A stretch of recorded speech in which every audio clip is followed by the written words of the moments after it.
You know, I was not a fan of treble bleeds years ago, but as time's gone on, I've realized that in certain guitars, they're really valuable. You know what's funny is who would have thought I'd want a treble bleed in a Strat?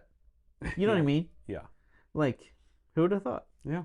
It just is what it is. Yeah. Let's go ahead and get this video started, though. All right. Hey, guys. Welcome to Tone Bros. My name's Casey. And I'm Colin. We're going to get started with our current topic of the day, which is so current, it hasn't even officially released yet. Yeah. Wow. So it was, I say that maybe by the time the video comes out, but Maybe. Tone King is doing kind of what Friedman did with their IRX pedals, and they have this Imperial pedal direct option. Man, it looks awesome. Sounds phenomenal according to the NAMM videos. Yeah. We didn't go to NAMM this year. Nope. But according to all those videos that we can find out about it, yeah, it sounds phenomenal. And I tell you what, I'm not a huge Friedman amp guy, but this one, as far as a direct option for me, holy cow, I'm jonesing for it. Yeah, so I think they're all part of that boutique amp distribution network. I think... wow, that's really professional of you to find out. Yeah, there you go. I just, it's, you know how it goes. And I was look at that because they were in that same stand with them. And I listened to some of those demo videos. We all know, though, demos suck. We went through there and kind of listened to some of that, and I thought it sounded really good. I thought that the feature set where you had reverb and tremolo built in it. Reverb, tremolo, and 2 channels. 2 channels. You can go direct. It's actually got more options than like a standard deluxe or anything because it's switchable like that. Right. Yeah, you've got your direct options, and it does sound great. It's using some of the same technology that boutique amp distribution people have went through. So whenever they built the Synergy Z-Rec module, I believe it's the Z-Rec one that they done it, they basically built a little, it mimics what the transformer and all that, whenever it's really pushed hard. Sure. And then Friedman's pedals were a big push in that direct option for sounding authentic. Yeah. And I think they're using both of those inside of this, Tone King. Right. It sounds amazing. The Imperial amp itself sounds great. Mm-hmm. I have played one of those Imperial amps. I don't know if you know that or not. Mm-mm. I've played one of the Mark I versions, not the Mark II versions. Okay. And it was great. It was really good. I'm sure if this sounds anywhere in that ballpark, it's a great option. Yeah, I think it's so cool that you got reverb, tremolo, and then you got 2 channels, and it's a direct option. For those quiet stages though, I mean, I don't know if there would be a better option. Well, for different sounds, different bands, absolutely. Friedman's a better option for some players. Yeah, if you want more gain, go Friedman. But if you're, a classic guy like us, it's probably this. If Steel Panther, Satchel's going up to play, he's not going to use this. He might use the Friedman. Yeah. So I don't think, like I said, it hasn't officially released, but I think price point's going to be around $600 from what snippet I heard. I'm good with that. People might balk at that a little bit because they're thinking, well, I could get an HX Stomp that's got all these options for about the same price. I could get this or I could get that. You can tweak on the fly versus the HX Stomp. Well, I don't need all those options. For the person that's kind of like us, where they've got a specific sound they go to that's their go-to. It's a blackface sound. It's a tweed sound. It's a whatever sound. I think going down the rabbit hole of finding the best version of that is where we set a lot of times. And this sounds like, maybe as in the direct options, maybe the best option for our style of stuff. To me, this is the most authentic to an amp sound that you can go direct with. Yeah, I don't know if I would buy that. I mean, there's the 2 notes thing and all that. I get that, but I think that the Origin tweed pedal, the Deluxe 55, I think that it is probably just as authentic sounding as this Tone King. However, it's just a little different flavor of it. Just like I think there's a lot of amp pedals out there, direct options that are really good, about the same quality. It's just somebody else's taste on it. Right, well, you want to go ahead and move into your main topic? Why the heck are cables this expensive? Can someone please answer that to me? All right, because maybe I was just very fortunate. I played guitar before COVID. Okay, got all my cables situated. I thought some were starting to go out. I'm like, oh, I need to get some more cables. And I looked at the freaking market, Casey. Have you seen cable prices? Yeah. It's ridiculous. I mean, okay, we got some prices here down below. I'm not going to sugarcoat it. We got a cue card here. But like a 10-foot Mogami cable, $75. Mogami's nice cable. Yep. Okay. 10-foot D'Addario Planet Waves, whatever you want to call it. Now, this is the one with the gold tip, so it's a decent cable. $60. I remember when I bought mine, the same exact like Planet Waves cable, for like $35. I know wire has went up. And it really hasn't come down that much. But why the heck are guitar cables this expensive? Oh, those things are so expensive. I know. Colin has been yelling to the heavens about this for like 6 months. Imagine being a new guitar player. Yeah. They just buy the cheap cables. They just buy cheap cables, dude. I know, Yeah. but like, if you want a quality cable, Yeah, it's expensive. you gotta fork it out, man. Yeah, well, Princeton now is expensive too. Yeah, I Yeah. don't know. I'm just like, You're just an old man. how did it jump this fast? It just did. I know grocery prices have went up, okay? Yeah. Go buy a dozen eggs. Don't get me started. But seriously, cables are ridiculous now. Yep. Everything's ridiculous, but cables especially, Yeah. that's crazy. You know, cables went up a lot. I think a lot of amps have went up quite a bit. You know what I don't think has went up much? I probably shouldn't say it, but knock on wood. I want to thank all those pedal manufacturers out there. Because Yeah. I don't think that pedals, I think they took a 10-15% bump up since all that stuff happened.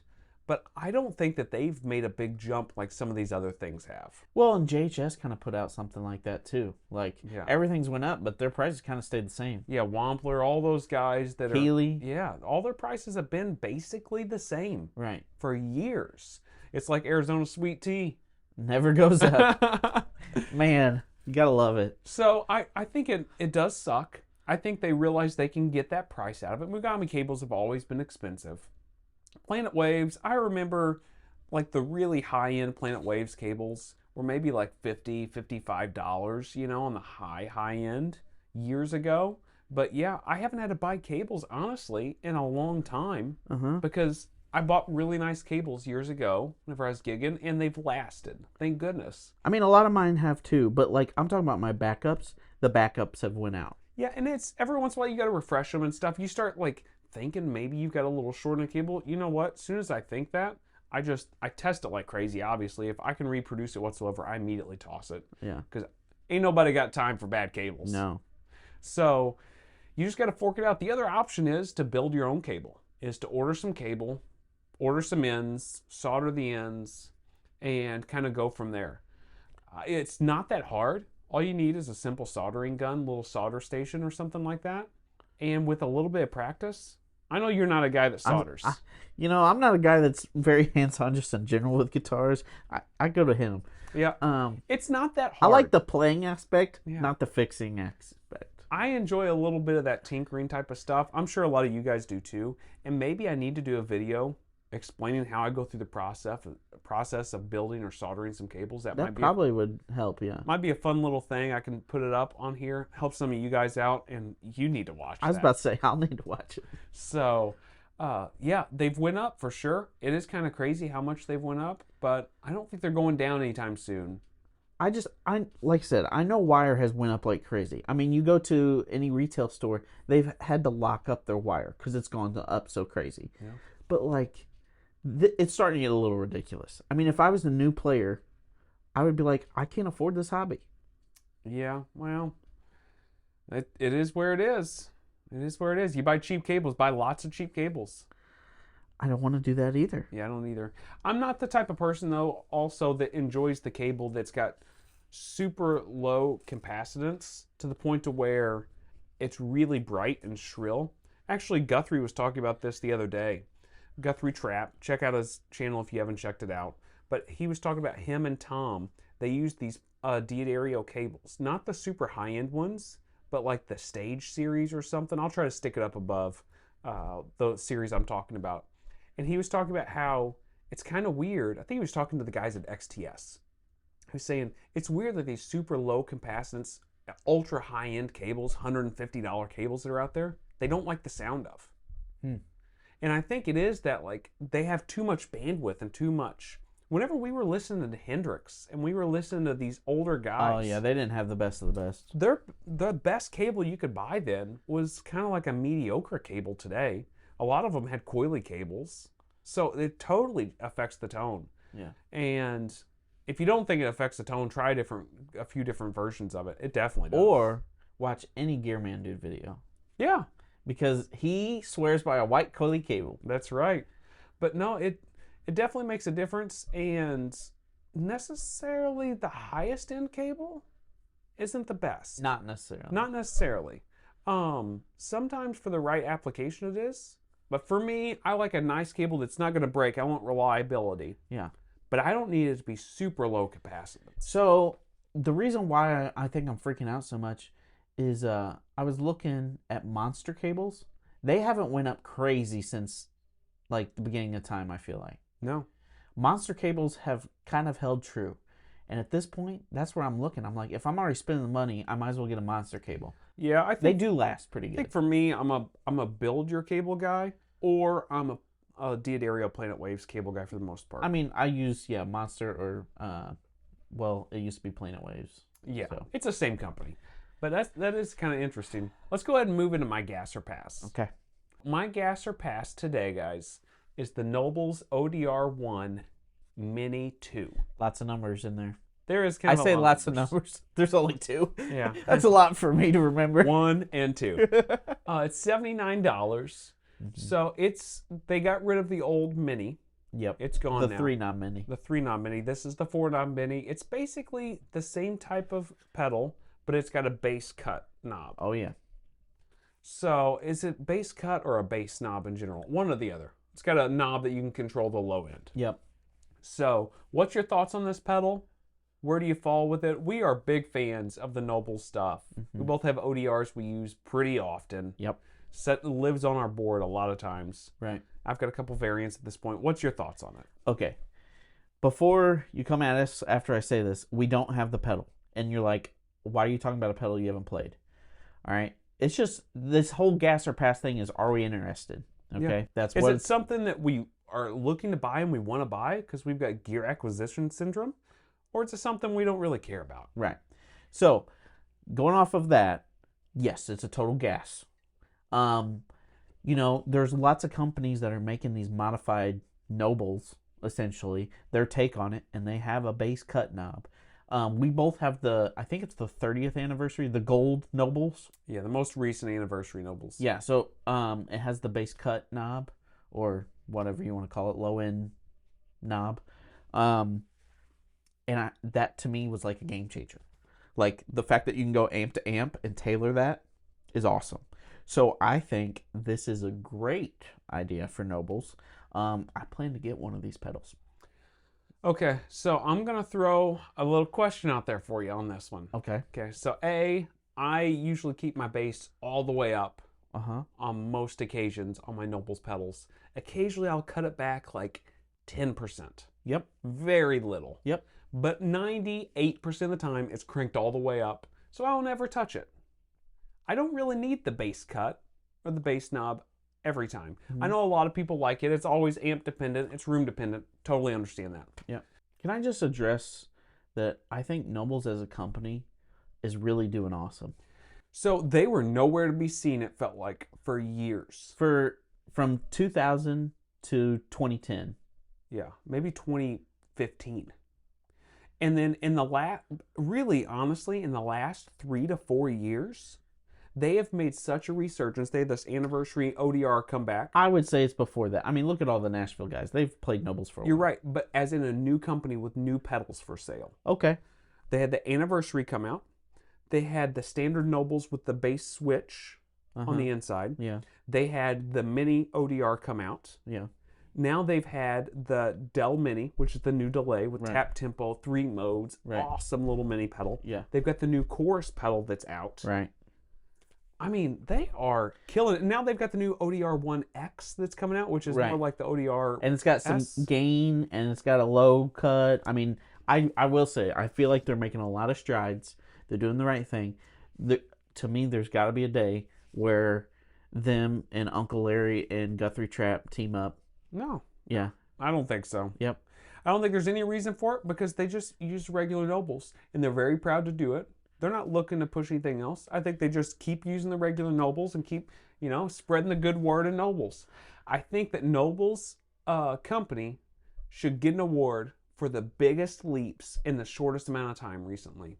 I don't think there's any other company out there that's made bigger leaps with better pedals and that's went over better with players. As far as the resurgence, I would agree. Yeah, that's what I mean. I would agree. It's been amazing. Love it. This ODR Mini 2, am I interested in it as a gas or pass? Even though I'm still a little nervous about that bypass, it's still a complete gas for me. Yeah, I think we'd have to A/B to feel better about it. But to me, the idea of having that bass knob, I mean, it's a given. We should have done that a while back. Let's do that. I should get the regular Nobles without the bass knob. Okay. ODR Mini, and then you get the ODR Mini 2. Yep. With the bass and knob. we'll side by side them. We'll set them side by side. Yeah, because demos suck, Demos suck. but comparisons are great. They are interesting. Yeah. Let's go ahead and move on to your gas or pass. All right, my gas or pass has to do with this little mini Marshall that they made for a long time. And it's the 2061X. It's the lead and bass. It's only 20 watts. There's a volume tone for each channel. Yep. Is that a gas or pass for you? Because me, I'm thinking, I'm more in the super bass realm. I love super bass tones. Dwayne Allman, Paul Kossoff, those are the tones for me. So I was looking at small wattage Marshalls, even the studio lines, because they're awesome. And I was like, wait, they have this Marshall and lead guitar head, tube amp. I totally forgot about it. It's going to be loud. 20 watts, Marshall watts. I mean, it's going to be loud regardless. But I think this might be more up my alley than even a studio. Yeah, I disagree with it being more up your alley than a studio. I think it's really interesting. These are basically reissues of older amps. They were made a long time ago. I forgot the exact dates and stuff on that. Hopefully I'll have that up above here for you guys. I think it's an awesome head. Sounds really good from what I can hear. I'm interested in it. However, I don't know that it's the right amp for me. If I was going to go down that 20 watt Marshall route, I would be more interested in the studio stuff. Personally, there's a few more options in the studio that I kind of like. I like that little 5 watt switch that's on there. I do get that, the line out. You get a little more EQ options than just a tone knob. So for me, honestly, down and dirty, quick gas or pass. This one's going to be a pass for me because I would look into the studios more. Seems a little more my route, and I think I could use it in more situations. I'm not disagreeing. I think it is more flexible. I'm just thinking for the price that the studios are, they're like $1,300. You can find these lead and bass amps for like $1,600. Yeah. It's really not much of a jump. Not much of a jump, but I would just qualify that with more expensive and less usable for me. That's fair. That's where I find it. I wish Marshall would come out with a studio, but it's a super bass. Yeah, that would be cool. I wish they would do that. Well, that's we talked in an episode a while back about how Marshall, your suggestion was Marshall to put out a modified studio. Right. So and I still think they should do that. They put out this, the modified Marshall series, which is awesome. 100 watt head. They put out the 800 and then the standard JMP. Oh, super lead is what it is. Right. But if they done a studio version of that, which would be great, they could do 800 and a super lead. But then how cool would it be if they had the super bass version or maybe a super lead and then there was a switch and it changed the circuit to a super bass? Because there's not a big difference in the circuit. There's a few components. Right. I really want a small super bass, and not many people are doing that. Very few people are doing it. Well, you love Dwayne's tone. Dwayne Allman. Who doesn't? Well, that's true. Live at Fillmore East is a sound. Yeah, absolutely. And it sounds great. So many people use those super basses and love the sound of them. But yeah, to try to find one in a lower wattage other than 100 watts, no one's really doing that. Good luck. No one makes a good representation of it out there that I know of. Yeah, I mean, you can get a bunch of custom jobs, Germino and stuff like that. But yeah. I'm just saying for, something that's readily available for the market, no one's really doing it. So No, that would be something cool for Marshall to do. But yeah, 2061 Marshall head, it's a pass for me. Not necessarily because I'm not interested in it. Just I think if I'm gonna take it out and use it more, there's better options. But if you're talking just cranking it up in the bedroom, yeah, such a cool amp. it is really cool. And you can still jumper those channels and Yep. do all that stuff. Yep. So it would be really cool. I guess it will be a pass for me, barely. Yeah. And what is it for you? It's a guess for sure. gas for you. Okay. Yep. All right, guys. So we'll move into my main topic. My main topic today is talking about fretboard radius. Yep. So this is something that you hear a lot of people preaching about. And they're talking about, oh, well, the vintage radius you can't bend on because it chokes out the notes, 7 1/4. Then some people are like, well, you need like a 14-inch radius really flat if you're going to play fast and do all these crazy bends. What's your thoughts on some of these fretboard radius? I'm going to call them, I'm going to go ahead and say it, some of these fretboard radius myths. Yeah. And some of the truths. There's truths out there with it. Right. But what's your thoughts on some of this stuff? And do you think about it a whole lot when you're looking at guitars? Do you think about it when you're playing guitars a lot? Mm-hmm. What's your thoughts on fretboard radius? All right. So I need some assistance here. Will you grab my Strat? Yeah. All right. So radius, when I first started thinking about a Strat, I didn't think radius mattered all that much. Okay. And radius, if you don't know it, it's kind of how flat the fretboard is. If it's got some curvature to it, when you go to 7 1/4, that's traditional Fender radius, Well, right? So classic Fender 50s. I say style traditional. radius. Yeah. but it's more rounded, right? So everyone says traditional Fender radius. It's great for cowboy chords, and they say that it chokes out up at the top. All right. That's why Fender kind of moved to more a 9 1/2-inch radius for a long time. To kind of meet those people in the middle that like the crazy bends. On a Gibson, they have a 12-inch radius. All right, so it's flatter, which is why you can do higher, crazier bends on a Gibson. So that's why people wanted a little bit of a flatter radius and did the 9 1/4 on a Fender. Then you get into, which this is an EJ Strat, Eric Johnson model. This has got the 12-inch radius like a Gibson. All right, so like I said, when I first started looking at Strat guitars, to me, radius didn't matter all that much, right? So I did buy this Strat, 8 years ago. Great sounding guitar, great playing guitar. The longer I've had this thing, I think the radius has bothered me more and more. Reason being is when you play a Strat, especially like you're playing Hendrix type things, which, I mean, when you have a Strat, that's, You want to do it. it's going to happen from time to time. Or like even Chili Peppers type stuff. You kind of want a rounder radius because it feels smoother. This is a flatter radius, so those types of, licks and everything, they just don't feel smooth. Not as easy to land. Not to say, I mean, you can do anything you want in the 12-inch radius. As far as the choking out part, all right, I have noticed the 7 1/4, like your finger just hits the fretboard, but like if you're doing any typical bend, like it's not really gonna matter. And I've played some like, 9 1/2 radius guitars that there's no issue whatsoever. John Mayer, I mean, he's got this PRS Silver Sky, and he kind of debunked that myth as far as like, rounder radius fretboards, they choke out. Now, his guitar doesn't really choke out that much. I think a lot of people have the misconception that the rounder radius, like 7 1/4, is going to choke out more if you bend it. But a lot of those people thought that because they were told it from somebody else. It was told it from somebody else, but hadn't really tried it. If your guitar's set up well, it's not going to choke out. And John Mayer's known this for years. Mm-hmm. He put out a super popular guitar model. Everybody bought, started playing it, wasn't choking out, and everybody went, wait a minute. This guitar isn't choking out, but it's got a really, it's got a 7 1/4 radius. Right. Like, this is crazy. I think it's an 8. Or, yeah, 8, sorry. But,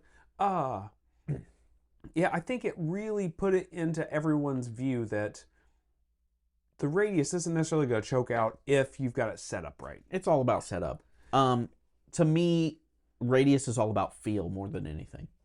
You know, when I'm playing this guitar, cowboy chords having a rounder radius, like if it was 7 1/4, I don't really mind that much. Like I said, it's kind of more in this middle realm. What about up high?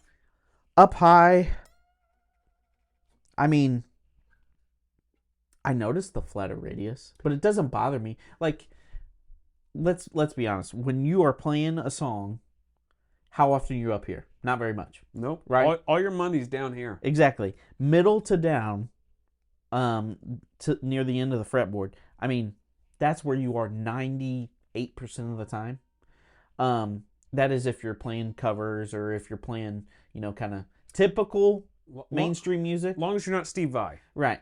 But up here, I mean, I have noticed with the flatter radius, it doesn't choke out whatsoever with the 12-inch radius. I don't know. I went back and forth because our dad it's a Japanese-made Strat. Yeah. It's a 9.5, and I love that guitar. Yeah. It plays great.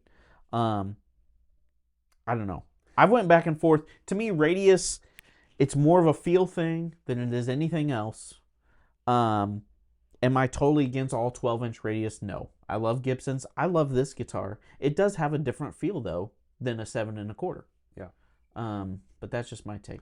Yeah, and I think there's a lot of people, we're still talking about Strats, or talking about Fender-style guitars mainly right now, but there's a big group of people, like Chicago Music Exchange and like Wildwood, has taken the opinion of a lot of people and kind of found what they liked the most and kind of found a middle ground.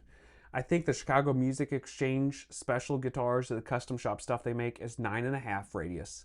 The Wildwood stuff, it's a Wildwood 10. Part of their 10 is the radius is 10. Well, now Sweetwater has the GT 11. Yeah. So it's 11-inch radius. Yeah. So they're kind of in that middle ground there a little bit. Mm-hmm. And I think they found a middle ground because it's not quite as radiused as like a 7 1/4, obviously, but it's not also as flat as a 12. Those 9.5 to 10s. Right. I think 11's getting a little far out there for me personally. If you're wanting it to feel a little more middle ground or traditional, I don't really notice it getting flat on a Fender style guitar until it hits about 12.